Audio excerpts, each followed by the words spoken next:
esta comunidad de Mateo está viviendo momentos difíciles, momentos muy difíciles, y se está cuestionando.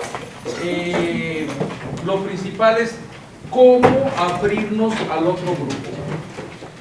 Siempre hay, fíjense ya desde el mismo vocabulario nuestro, ¿no? Fíjense la palabra nos.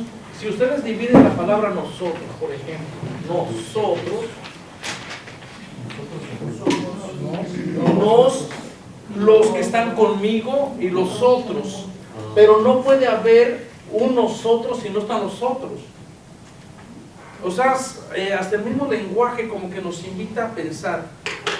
Los otros, lo otro o lo que es diferente, te puede dar miedo, te puede decir, no, yo no, es que yo no como ellos comen, yo no vivo como ellos viven, yo no me agrupo como ellos se agrupan. Entonces te puedes separar y puede haber este rechazo, pero no vas a encontrar nunca la esencia tuya si tú aniquilas a los otros, porque te aniquilas parte de ti. Parte de uno también se pierde en la manera en que se pierde al otro, a lo que es diferente. Entonces Mateo está preocupado por abrirse a los otros. Es cierto que los otros no practican la ley que ellos practican. Es cierto que los otros no están circuncidados. Acuérdense que ese va a ser el símbolo de lo que significa ser judío. Y posiblemente les dé miedo entrar en relación con esos otros. Pero una vez que el Evangelio nos presenta a Jesús transgrediendo o cruzando estas fronteras, como que Jesús permite que la gente cruce, como que Jesús permite que la gente se encuentre, y lo más importante que Jesús hace, incorpora gente que eran los otros y lo hace nosotros. Incorpora, por ejemplo, al caso de la mujer esta cananea, que representa su pueblo, representa su cultura, representa sus dioses, y la incorpora a ser parte del pueblo. Y la gente está viendo esto como un símbolo de la presencia de Dios, que quiere dejarse conocer, que quiere integrar más gente. Entonces, pero estos encuentros, hasta el día de hoy, ustedes pónganse a pensar en las personas que son diferentes a ustedes, en las que comen diferente, en las que visten diferente, en los que son del color diferente, en los que piensan diferente. Siempre hay un miedo o un rechazo de decir, no, yo no me asocio con ellos o con ellas. Pero a lo mejor te estás privando de la oportunidad de ver en ellos como un reflejo de tu propia humanidad. Porque puros miedos, esos son los prejuicios, ¿no?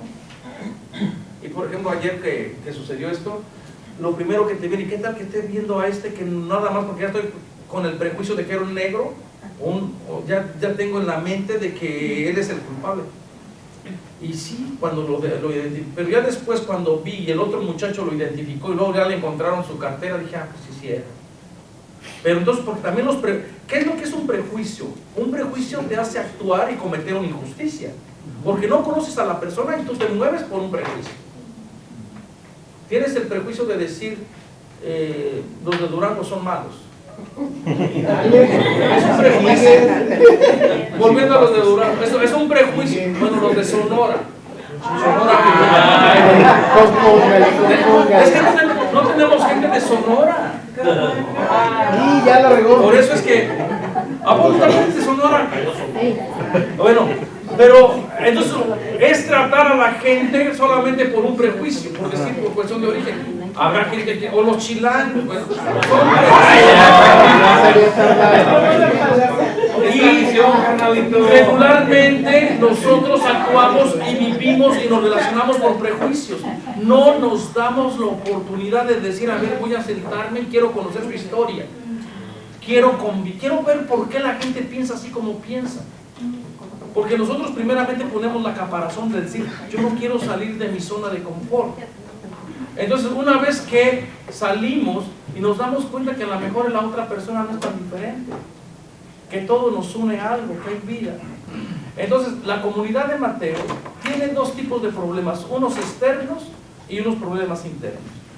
Y como siempre sucede, los problemas externos, uno pensaría que son los problemas externos. Está el imperio que propone una teología, que propone a un falso hijo de Dios, porque acuérdense que todo lo que hemos visto de la teología del imperio, donde a los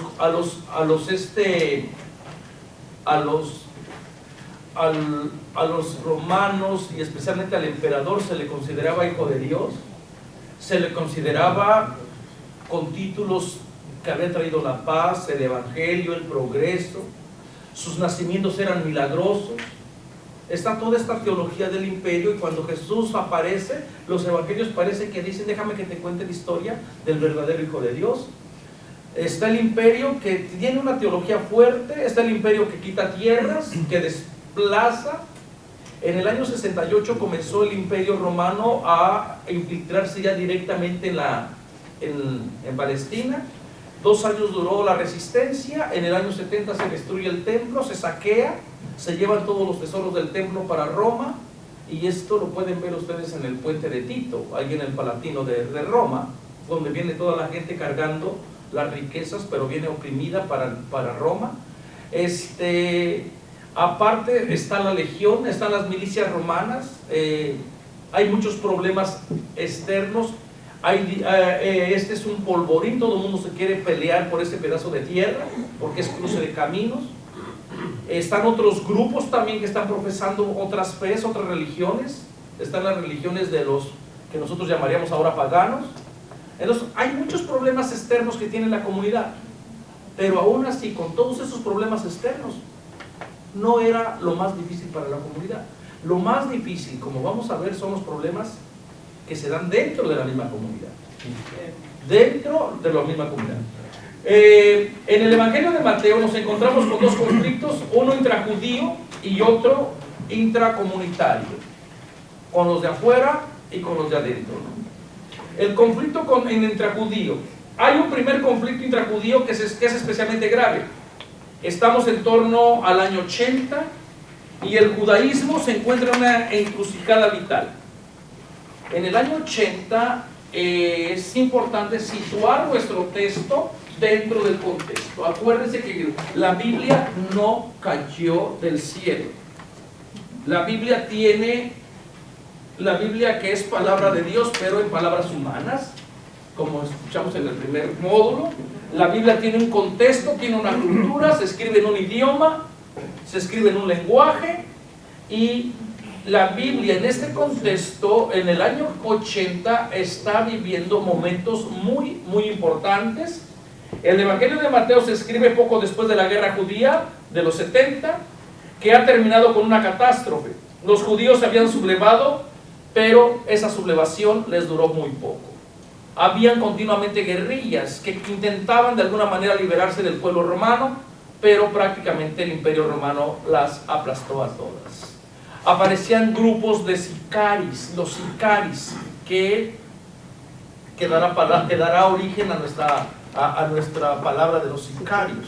Los sicaris, esta gente que empuñando el puñal, el sicari, se metían entre la gente, entre la turba, apuñalaban a alguien, causaban pavor y miedo, y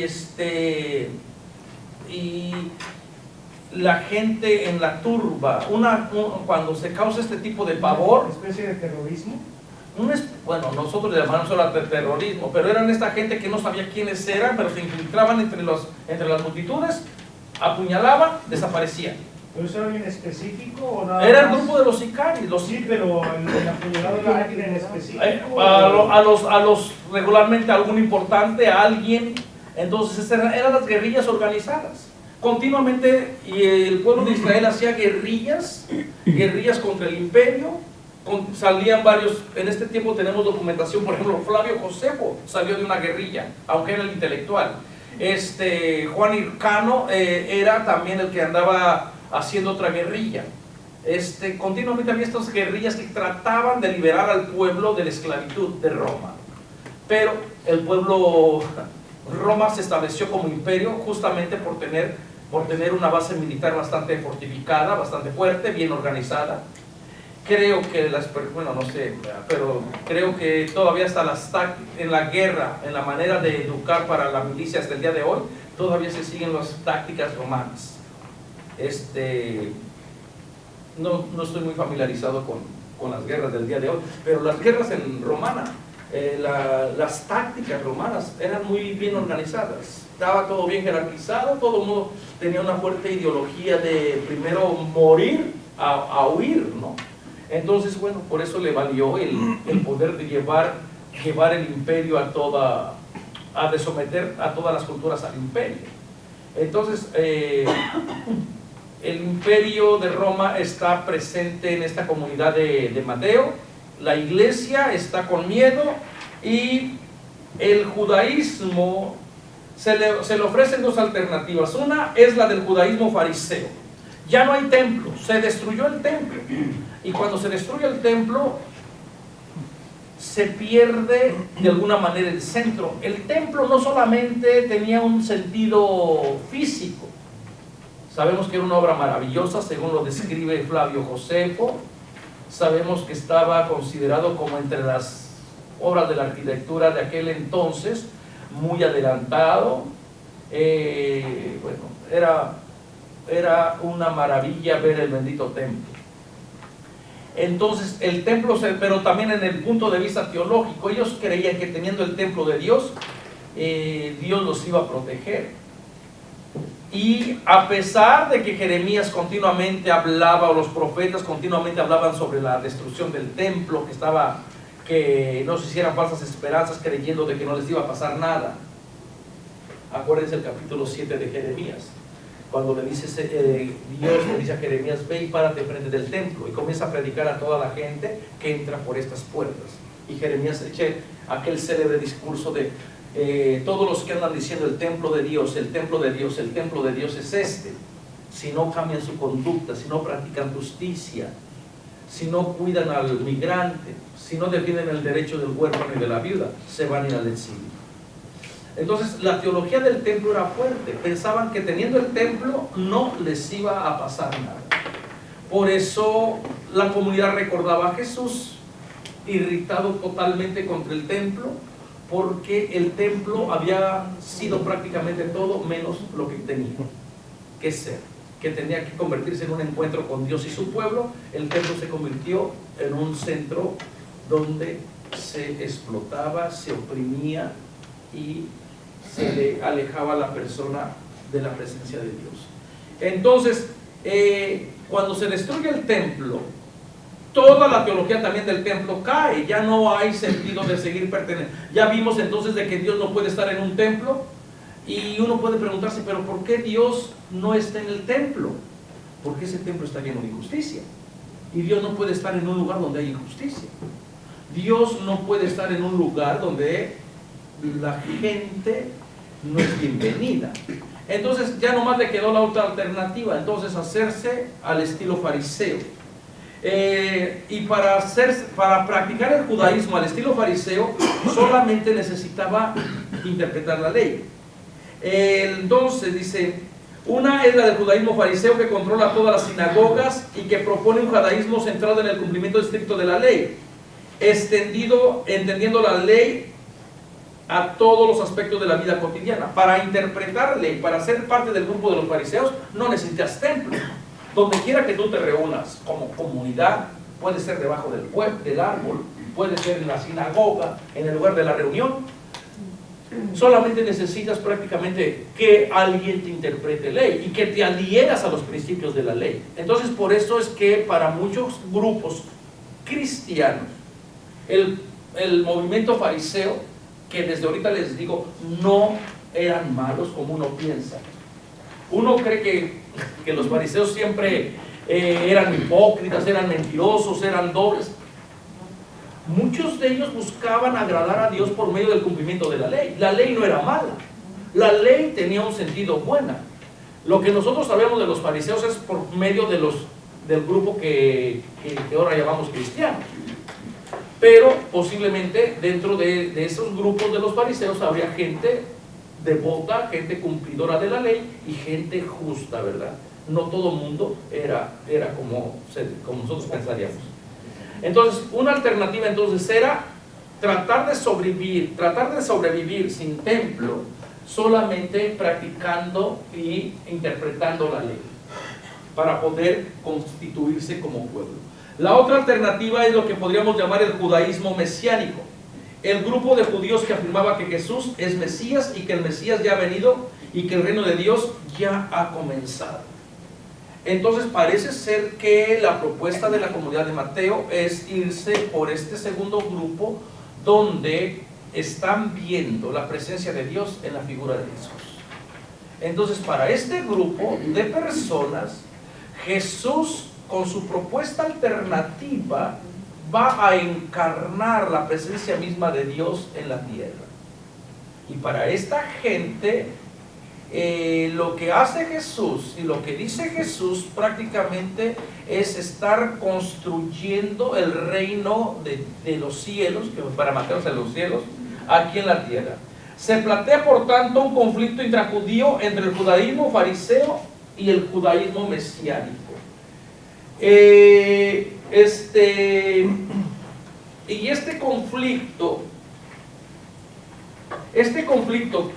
dentro de la misma comunidad, entre los que vienen de la corte del fariseísmo estricto. Acuérdense una cosa, por regla general, casi siempre que una comunidad o un grupo o una etnia se siente atacado, se siente que va a desaparecer, se siente asimilado, ese grupo va a reforzar sus valores o sus leyes para no ser desaparecidos. En cambio, cuando el grupo no tiene el peligro o no corre el riesgo de ser asimilado, como que se relaja el sentido de la ley, como que se relaja el sentido de pertenencia. ¿Entienden esta idea? Ajá.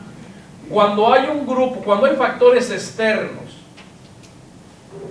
piensen por ejemplo en nuestras prácticas que nosotros hacemos. La religión como marcador de identidad, la religión te da es un marcador de identidad que te agrupa entre las personas que creemos bajo una iglesia, bajo unos principios, y las otras personas que no creen. Cuando hay un grupo que se siente que el otro grupo son más numerosos y que tienen más personas, entonces se va a enfatizar las prácticas que van a reforzar nuestra identidad. Se van a reforzar celebrar posadas, se va a reforzar celebrar Guadalupe, la novena, se va a reforzar prácticas que nosotros hacíamos en nuestros países.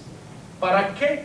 Para que eso nos sirva como un recordatorio de que nosotros pertenecemos a este grupo y oramos de esta manera. Yo recuerdo para un día de la Virgen de Guadalupe, de la novena, les dije, no vengan porque va a caer una nevada grandísima, va a haber mucho. Uy, esto fue como para decirles, vengan. ¿Por qué? Porque eso les dio un sentido de identidad. Y entonces lo tomaron como un reto para decir, no, yo voy a plantarme y voy a demostrarle el amor que yo tengo a Guadalupe. Y uno se queda sorprendido porque empieza a sentirse que la gente aquí se siente como un poquito perdida y refuerza sus marcadores de identidad.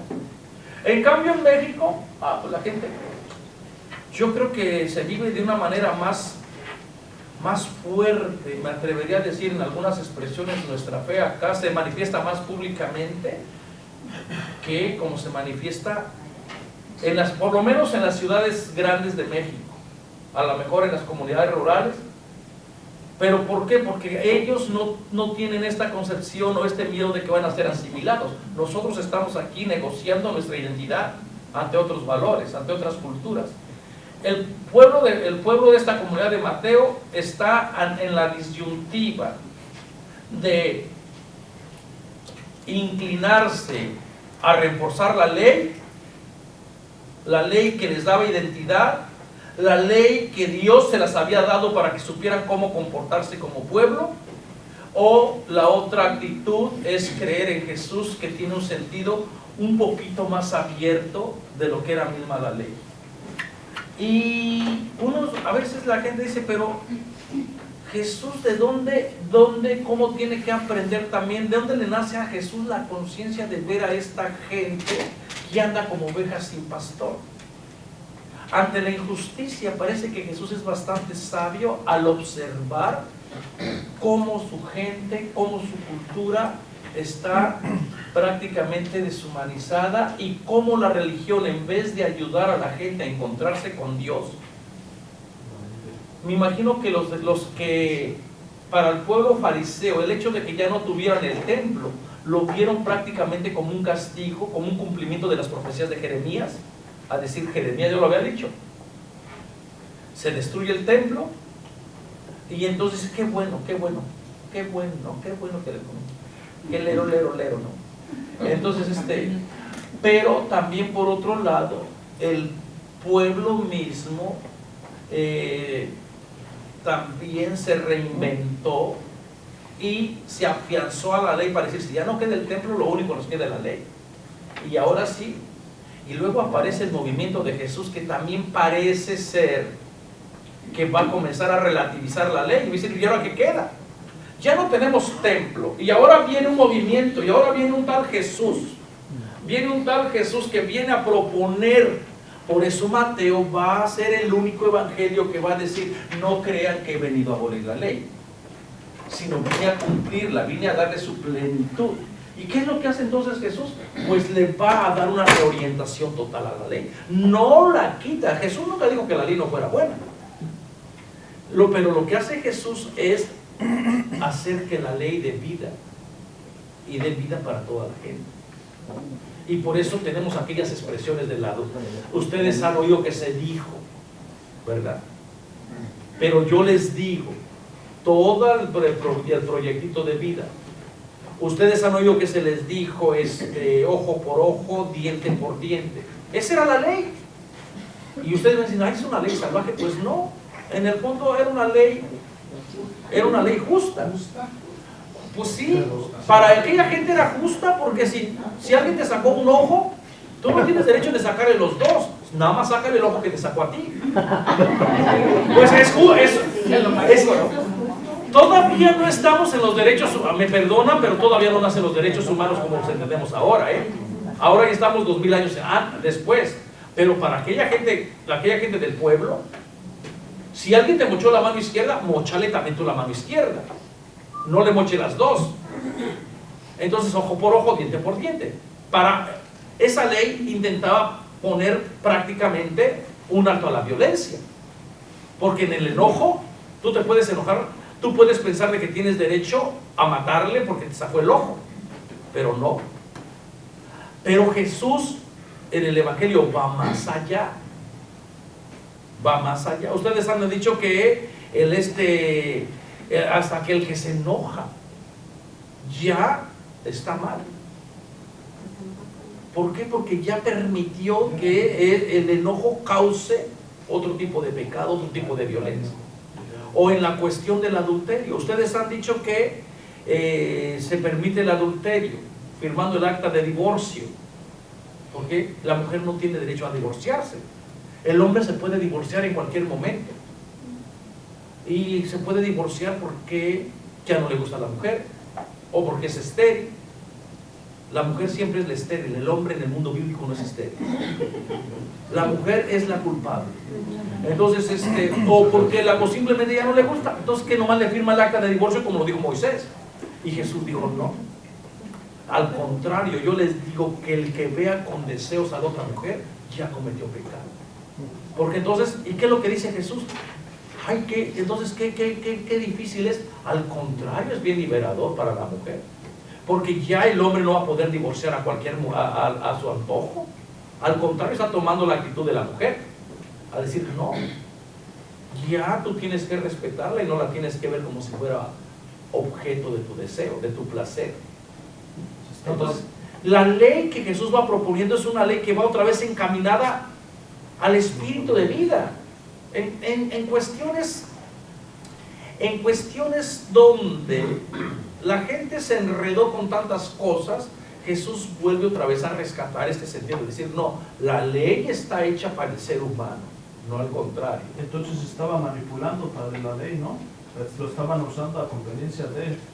Yo puedo, si yo estoy aquí, yo puedo usar la conveniencia mía. Los fariseos, porque eso, y también hay que entenderlos, ¿por qué lo hicieron? Porque se sentían que estaban en un sentido vulnerables, estaban pensando en que iban a desaparecer. Entonces lo único que tenían era agarrarse a la ley como un marcador de identidad y enfatizar la dureza de la ley para decir, no podemos contaminarnos con lo que hace la otra gente, no podemos comer como come la otra gente.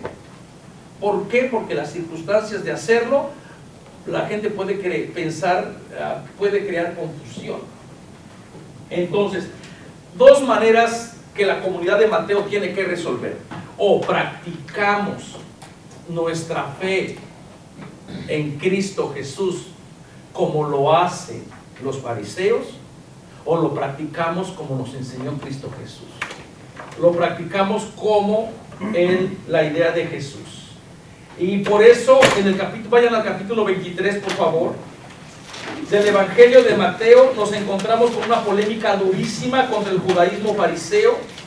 Es de una dureza verbal tremenda.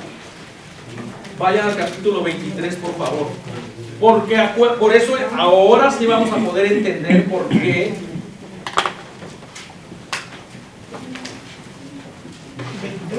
el capítulo 23, por favor, al principio del capítulo 23.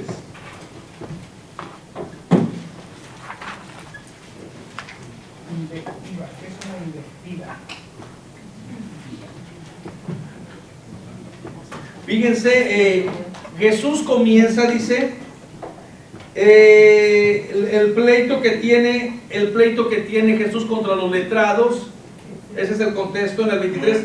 Dice, entonces Jesús, dirigiéndose a la multitud y a los discípulos, dijo: en la cátedra de Moisés se han sentado los letrados y los fariseos. ¿Cuál era la cátedra de Moisés? Bueno, la gente cree de que había en la sinagoga algún lugar donde la persona que iba a predicar o a darle enseñanza se sentaba. Y algunas personas quieren ver que Jesús se está refiriendo a ese lugar específico del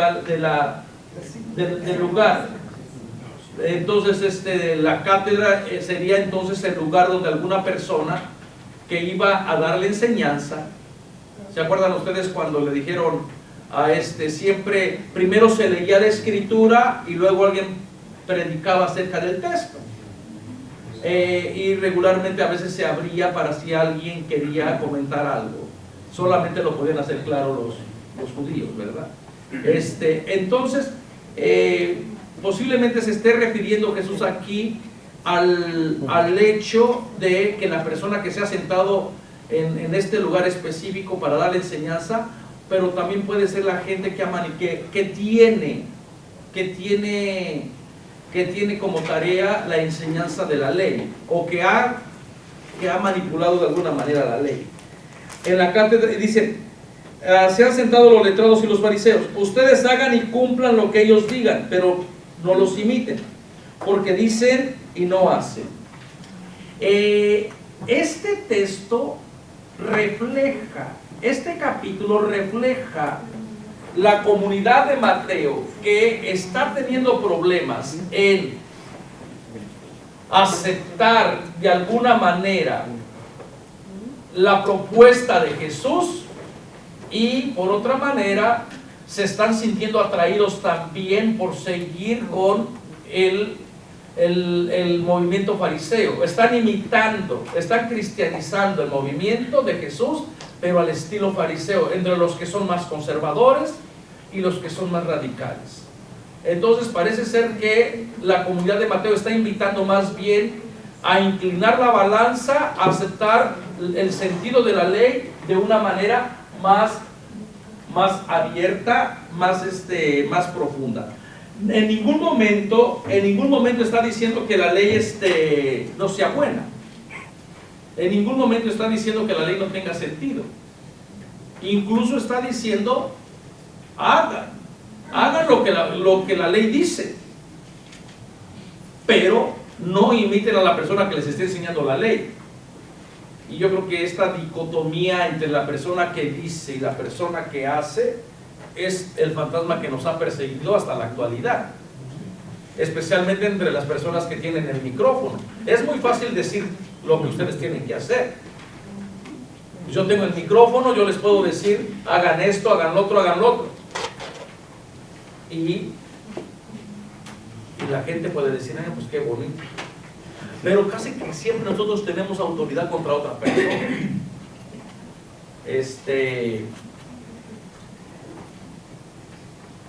En los grupos, cuando ustedes se reúnen, también hay personas que pueden decir, esto es lo que dice Dios, esto es lo que Dios quiere. También tenemos autoridad. Bueno, y fíjense por qué es que está mal por qué es que está mal. Aquí estamos en cuestión de hermenéutica, ¿se acuerdan de esa palabrita? Dice, atan fardos pesados, difíciles de llevar, y se los cargan en la espalda a la gente mientras ellos se niegan a moverlo con el dedo. Y yo creo que esto no se vale. Es muy fácil hablar desde el micrófono, a decir hagan esto, lo otro. Lo bueno que a nosotros no nos pasa eso. Yo como regla general, yo honestamente tengo como regla general no predicar de lo que yo no voy a hacer, o de lo que yo no creo. Porque es muy fácil decirles hagan esto, hagan esto, hagan otro, hagan otro, hagan otro, aquí está todo. ¿Y realmente uno lo hace? Uno se tiene que, la persona que esté enfrente, por cuestión ética, tienes que creer lo que tú estás diciendo. Tienes también tú que verte como objeto de conversión. Pero si en una homilía yo predico para los demás, no, yo creo que la humildad tiene que ser también predicarme para mí mismo y verme como objeto de mi propia prédica. De lo contrario, podemos caer justamente en esta actitud de decir, pónganse en todos los ministros, en los pastores, en toda la gente que está condenando siempre un tipo de pecados, y son los mismos que ellos andan haciendo en otra ciudad o en otro lugar. Y dice, pues ¿qué? ¿Cuántos se odian? Que se estén predicando en contra de lo que ellos mismos son. Pero están tan deshumanizados que ni siquiera se dan cuenta de eso. Gaby. Lo que dice Jesús ahí, hagan lo que ellos les dicen, pero no los imiten. Hay gente que a veces dice, pero ¿cómo yo le voy a creer a ese pastor o a ese sacerdote si no es un buen ejemplo? Habla muy bonito, pero no lo hace. Y aquí yo veo a Jesús que dice, haz lo que te dicen, es bueno. O sea, encuéntrale el valor. Pero lo ideal sería... No lo imites. Pero lo ideal sería que no escucharas tampoco el discurso que no te da vida. O sea, es cierto. Hay un valor en la propuesta. Las palabras conmueven, pero los ejemplos arrasan, dice el dicho. Y la otra cosa, ¿qué hacemos cuando escuchamos una palabra que te deshumaniza, que te carga, que te... Fíjense el problema, Jesús está denunciando una cuestión hermenéutica, una cuestión de interpretación. Parece ser que la comunidad está entrando en problemas en la manera de interpretar ley. Ya interpretando el mismo texto, pero lo están interpretando desde dos experiencias muy diferentes. Unos interpretan el texto para someter a la gente, porque para esto sirven los textos. El texto sirve para esclavizarte, para someterte, para quitarte la tierra, para decir tú eres un pagano, tú eres un idólatra, y yo traigo al Dios verdadero. Y crees en Cristo. No creo. La muerte, sí creo. Espera la cruz, ven para acá. Entonces, ¿para qué sirve la palabra? ¿Para qué sirve el texto? ¿Da vida o da muerte? Según estos textos dicen, ponen cargas muy pesadas, pero ellos ni siquiera las levantan. Entonces son maestros de la ley, saben la ley, pero saber la ley no quiere decir ponerla en práctica. Entonces dice, todos lo hacen para exhibirse ante la gente.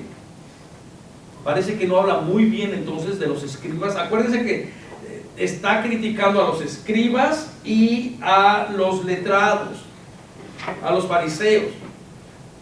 Y ahora que entendemos que esta comunidad tenía dos alternativas, o hacerse al lado de los fariseos o hacerse al lado de la propuesta de Jesús, parece ser que en este texto maneja y refleja esa situación donde dice tienen que hacerse del lado de Jesús, porque los fariseos y los letrados lo único que hacen es esclavizar con el discurso.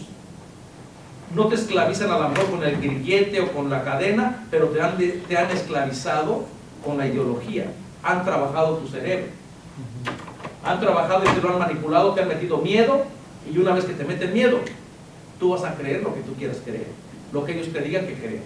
Entonces dice, llevan cintas anchas y flecos llamativos en sus mantos, que llevaban los pedazos de la Torah, de la ley.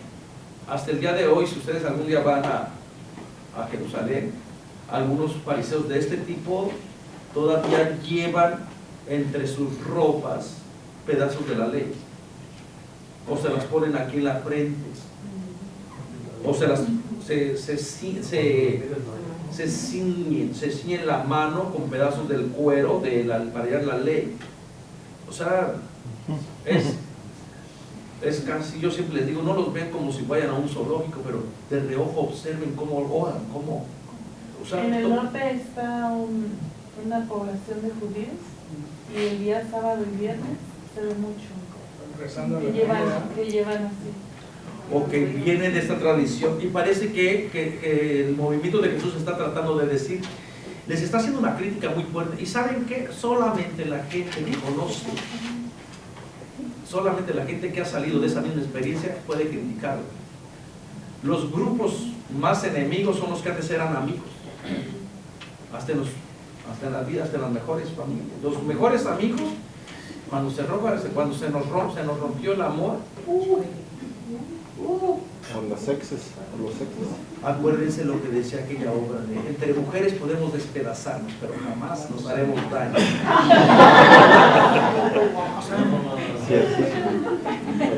Sí, no, Rubén, así decía la obra. Y luego fíjense, les gusta ocupar los primeros puestos en las comidas. Acuérdense que la comida era todo. En el triclinio, acuérdense cómo estaba dividido el triclinio, una especie de así, 9 personas reclinadas. Aquí está la mesa,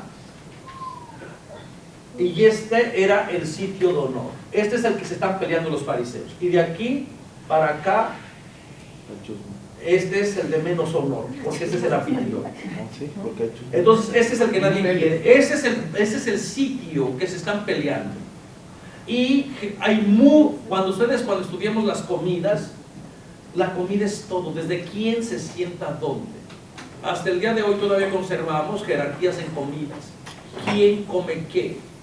Y yo les digo que ustedes tienen muchos rituales dentro de su casa, quién se siente en el mismo lugar. No hay manera de que tú no te sientas, y siempre se sientan en el mismo lugar. Y bueno, comidas para cada lugar. Entonces, como en la manera de comer es como se organiza la sociedad. La comida es un reflejo de cómo está organizada y cada quien sabe su puesto.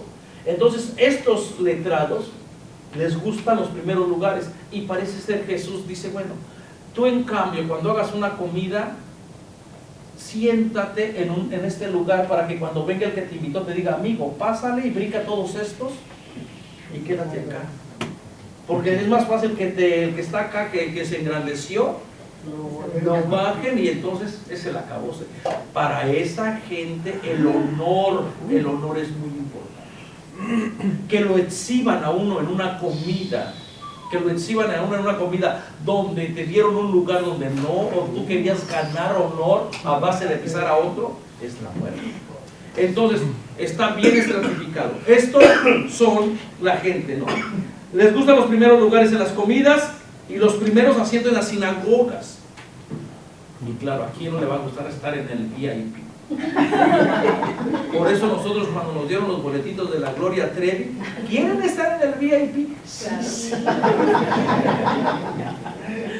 Bueno, estábamos hasta allá donde no se miraban. No se puede ni respirar. Dice, les gusta que les salude la gente por la calle y los llame maestro.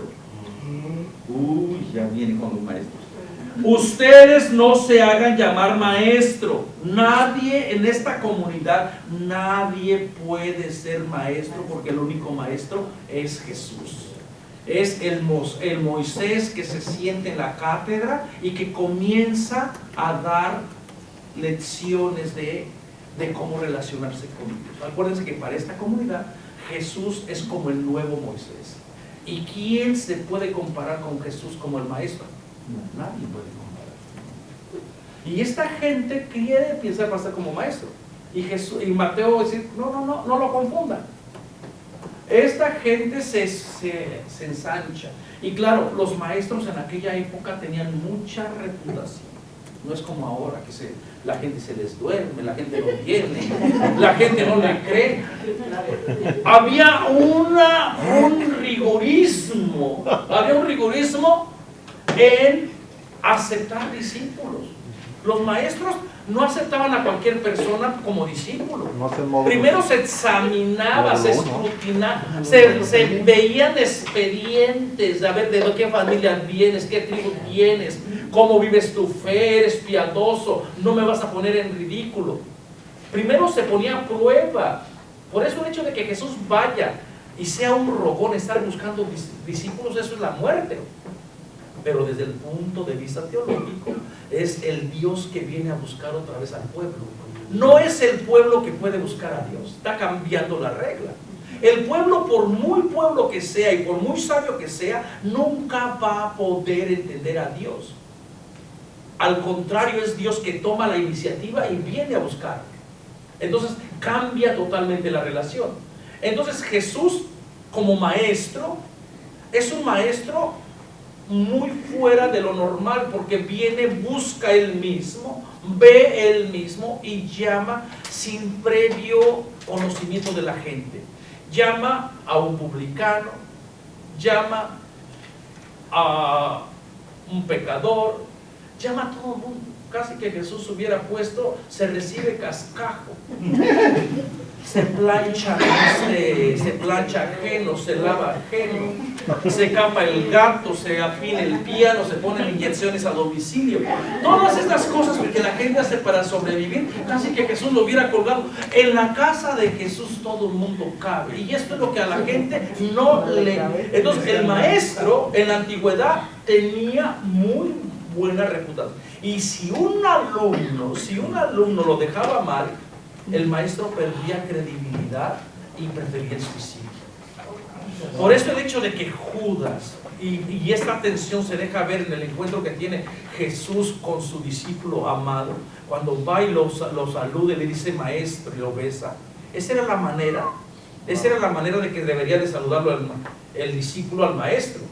Cada noche, cada día iba el alumno, maestro, no usted desea nada, buenas noches, el besito y nos vemos mañanita. Y al otro día en la mañanita, maestro, aquí estoy, manda usted algo, el beso. Y por eso Jesús le dice, amigo, estás jugando tu papel de discípulo cuando eres un traidor. Esto es lo que realmente a Jesús le desconecta, que esté haciéndose pasar como discípulo cuando previamente ya lo ha matado. Es más, a Jesús ya ni siquiera necesitan clavos para matarlos, ya lo mataron previamente cuando Judas lo vendió. Ya Jesús está totalmente en aquella cultura que se mueve por el honor. Jesús ya no tiene honor, porque el monstruo del Judas lo aniquiló, lo vendió. Entonces el hecho de que el maestro, que tenía buena reputación, y con todo ese sistema educativo, parece que Jesús va duro contra él, porque dice, este sistema va a fallar. Y parece que de aquí Paulo Freire, con la pedagogía del oprimido, se agarró para decir, es posible educar de otra manera, empoderar a otro tipo de gente, el darle el poder a gente que puede estar pensando, porque también la educación puede ser un privilegio de unos cuantos. Yo les aseguro que muchos de ustedes no hubieran podido empezar nunca esta universidad, porque no van a pagar $3,000 por una clase. Una clase. ¿Cuánto se paga? ¿Cuánto? Cerca de 3,000 por una clase. 2,800. Así que, entonces, ¿por qué? Porque también es un sistema que ya no permite que gente se eduque. Y entonces también hay una denuncia del sistema. No le llames maestro porque ese tipo de pedagogía no funciona. ¿Por qué que está de mal? Porque no te enseña, no te empodera, no te libera. Lo hacen ellos para lucirse, para darles prestigio y para decir, yo pertenezco a este linaje escogido de ser maestro, ¿no? Entonces luego dice, en la tierra nadie llame padre, pues uno solo es su padre, el del cielo. ¿Contra quién va esta amenaza de no llamarle a nadie padre? César. Contra el emperador. El emperador se le llamaba el padre patria, pater patria, el padre de la patria. El emperador como padre universal era el que daba vida, el que daba muerte, el que disponía quién vivía, quién moría, el que disponía qué ciudad se mantenía en pie, a qué ciudad había que derribar, qué cultura aniquilar o qué cultura promover. El emperador como pater patria, como el padre de la patria, tenía en sus manos los destinos de toda la humanidad. Y cuando Jesús está diciendo esto, no llamen a nadie padre, está haciendo una crítica a ese padre de la patria. Es decir, ese es un falso padre. Ese es un falso padre porque está usurpando un lugar que no le corresponde. Y más adelante, después cuando diga la oración del Padre Nuestro, no es el padre de la patria el que da pan y circo, el que da las posibilidades, sino es el Padre de los cielos que hace caer la bendición sobre la gente buena y no tan buena, sobre el Padre que provee. Entonces está reorientando prácticamente la crítica, decir, no le des tu fidelidad al imperio. Tú crees que con el padre de la patria te va a dar pan una vez, pero ¿a causa de qué? ¿De explotarte siempre? ¿Te va a dar una torta por un voto a causa de que otros 6 años estés esclavizado? Eso no se vale, ese es un sistema perverso.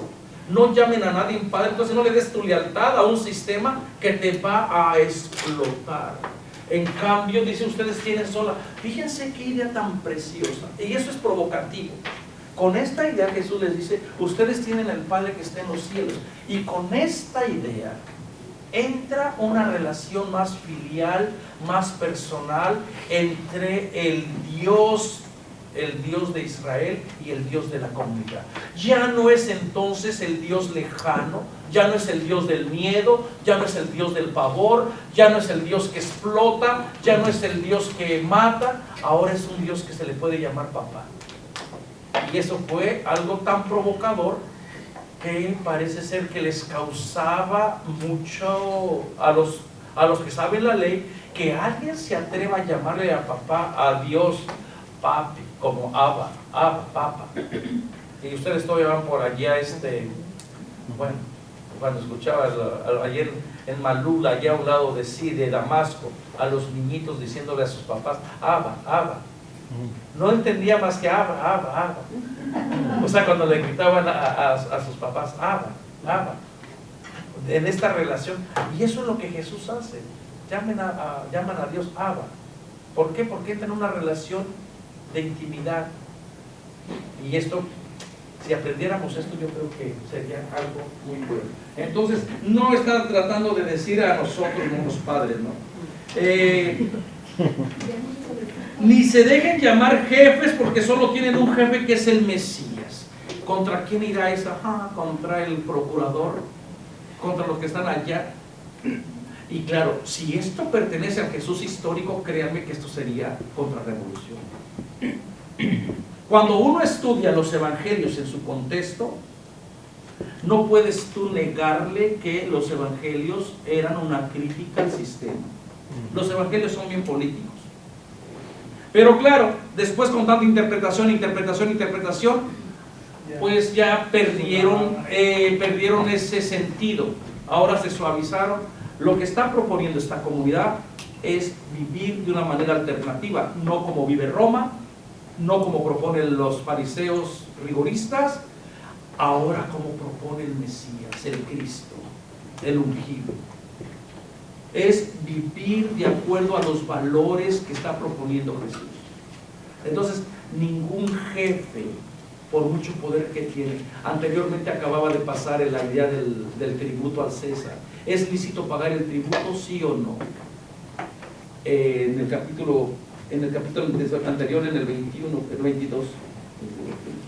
En el 22, precisamente en el versículo 18, cuando vienen los fariseos, maestro, nos consta que eres sincero. Ajá.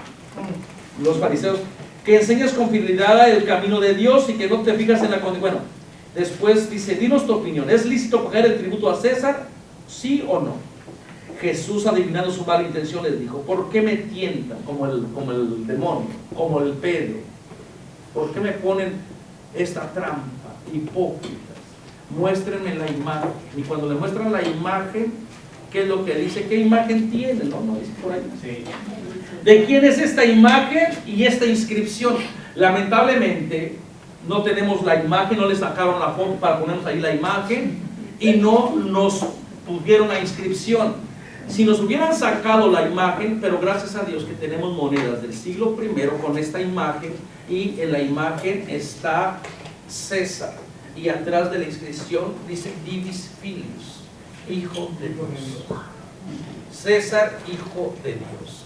Entonces, cuando agarran la moneda, muéstrame tu moneda, lo que está tratando de decir es, ¿en qué tienes tu lealtad? ¿En qué tienes tu lealtad? Tú piensas ponerme una prueba, pero realmente tu corazón está con el César. Te estás adhiriendo a su propuesta explotativa, a su propuesta de conquista. Tú vives no bajo los criterios del Dios que tú piensas que representas, tú vives bajo los criterios del imperio.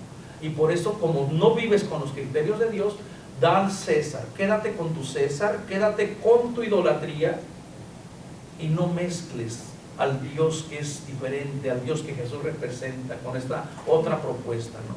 Y por eso Jesús va a ir en contra de esos jefes, esos líderes que piensan que están haciendo el trabajo de Dios, en realidad están unidos al César, al imperio.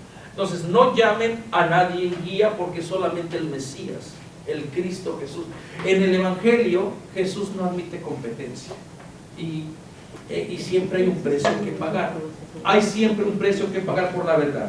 Y luego como que dice, quien se alaba será humillado y quien se humilla será alabado. Esta es cambio de valores también en la cuestión de honor. ¿Se acuerdan ustedes la propuesta de María en el Evangelio de Lucas? María es grande y es alabada. ¿Por qué? Porque el poderoso vio la humillación. Vio la humillación de la esclava, de la persona. ¿Y quién? María representa a todo el pueblo humillado, oprimido, despreciado, y por eso hay que tenerle mucho amor a María, por eso hay que quererla, porque ella representa a toda aquella gente que nadie quería. Y esa humillación es lo que Dios ve, ese desprecio. Y entonces cuando eso sucede, cambian los planes. María es glorificada, es bendecida, y desde ahora será bienaventurada, me llamarán todas las generaciones, porque el poderoso ha hecho obras grandes por ella, por el pueblo.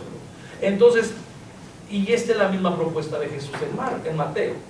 La persona que se cree acá, pues que tenga cuidado, porque a lo mejor va a quedar afuera. En cambio, la persona que ni siquiera sea digna de levantar los ojos, y ahorita no los puedo levantar mucho, esa es a lo mejor la que se va a humillar. La idea es, la gente que ya se cree santa, que ya se cree buena, que ya se cree que come por manos de ángeles, pues ya no necesita de. Pero si en cambio uno se ve, si Señor, ¿sabes qué? Me cuesta trabajo, ahí voy echándole ganas, alégrate, porque para ti es este Evangelio. Bueno, no llegué hasta los sites, pero vamos a comenzar el lunes con este Evangelio. Léanlo otra vez completo, apréndanse lo exclusivo, porque les voy a hacer la pregunta el lunes. De la primera hojita, ya que se sabe de la primera hojita, hay una parte que dice los textos propios del Evangelio de Mateo. Apréndanse esa partecita, lo que es propio del Evangelio de Mateo. Esa va a ser su tarea. No se les olvide mañana a las 6:30. Sí, mamita.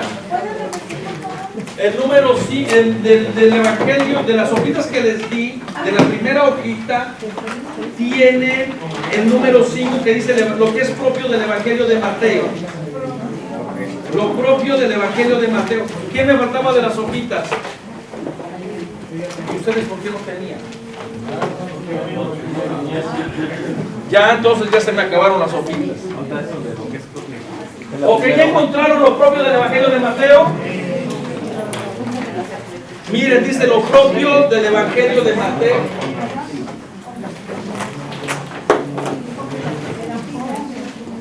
En la 1A, en la 1A, en la 1A, en la 1A está textos propios del Evangelio de Mateo, es el número 5, que es la anunciación a José en sueños, visita de los magos, la matanza de los inocentes, la huida de Egipto, la versión de las bienaventuranzas, el ser sal de la tierra y luz del mundo.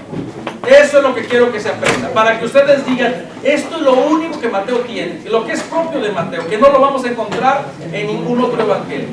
Son nada más lo que está ahí en la hojita, no lo que está en la Biblia, ¿verdad? Bueno, si quieren ir a la Biblia pueden ir, pero esto es lo que yo quiero que ustedes sepan, que es lo propio de Mateo. Me lo tienen que decir como en la primaria. Vamos a estar como los hermanos de otras tradiciones donde sí se aprenden y se memorizan Biblia. Hasta allá, amigos. Los testigos. Ok, vamos a ponernos de pie. Vamos a darle gracias a Dios por la vida. Y voy a pedir a Carmelita que te vengas aquí enfrente, mamita. Vamos a ver, ¿saben qué? Sería bueno a lo mejor recorrer un poquito las bancas para hacer una oracióncita por Carmelita. A ver, recorramos las bancas estas del medio.